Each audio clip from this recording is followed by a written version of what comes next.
रखिएगा, अकल बादाम खाने से नहीं ठोकर खाने से आती है। हमने इतिहास से यह सीखा है कि इतिहास से कोई कुछ नहीं सीखता।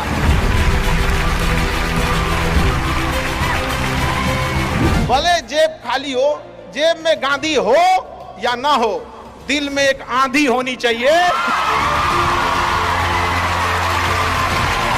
जो बोले हैं, जो ठाने हैं, वो कर लेंगे यहां पर, और नहीं कर सकते हैं तो दुर्भाग्य है इस भारत की धरती पर जन्म लिया हुआ।